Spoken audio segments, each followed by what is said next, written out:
Hello, I'm Matt Lancaster and I'm here to talk to you about gamification. What is gamification, you may ask? The Merriam-Webster Dictionary defines gamification as the process of adding games or game-like elements to something so as to encourage participation. I think this is a pretty good definition. However, when gamification is applied to a classroom or workplace setting, it gains new meaning. My personal understanding of gamification is that it is the process of converting ordinary concepts and lessons into a game where the players can actively participate and get hands-on experience.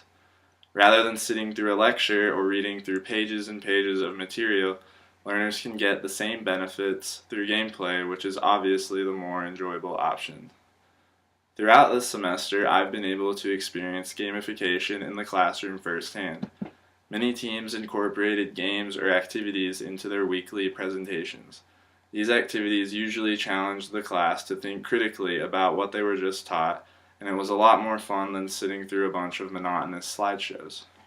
Another good example of gamification was the Planet Jockey website.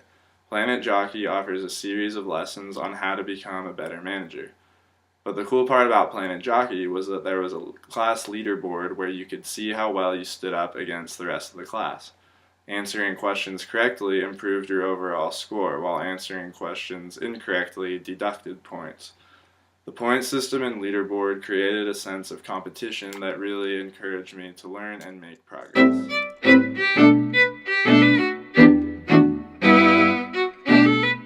What really allowed me to understand gamification was creating our own card game. This ended up being pretty challenging for my team. When we were brainstorming ideas, we found ourselves trying to take card games and board games that we were already familiar with and apply it to management. However, this was easier said than done. Traditional card games don't really teach you anything. When the game is done, it's done, and you don't really think about it afterwards. What we had to do was make a game that applied real-life concepts but maintained the fun factor found in these normal games.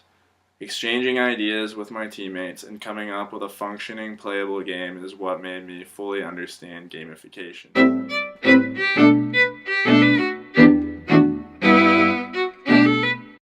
Designing these games has definitely allowed for a lot of collaboration within the classroom.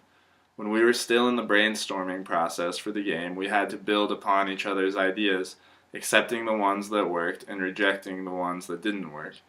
When all the teams shared their prototypes, I got to see all the different ways people could turn management lessons into playable games.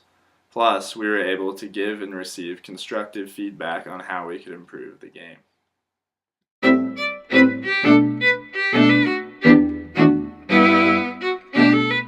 Our card game is loosely modeled around Go Fish, where players give and take cards from one another.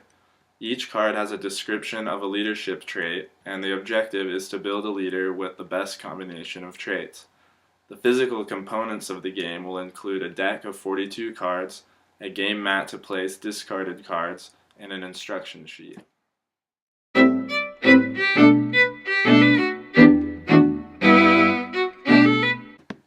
The cards were designed so that each leadership style is represented by a character. There is Democratic David, Authoritative Arthur, Coach Katie, Affiliative Amy, Coercive Carrie, and Peter Pacesetter. The cards will be printed out and cut on high-quality cardstock, and the game mat and instructions printed out and folded to be placed in the game box.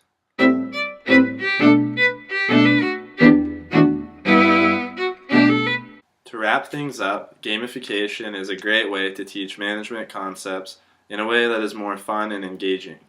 Being able to work with a team and design our own game has allowed me to see for myself how classroom lessons can be transformed into a playable game which is easier to relate to than reading about it or listening to a lecture.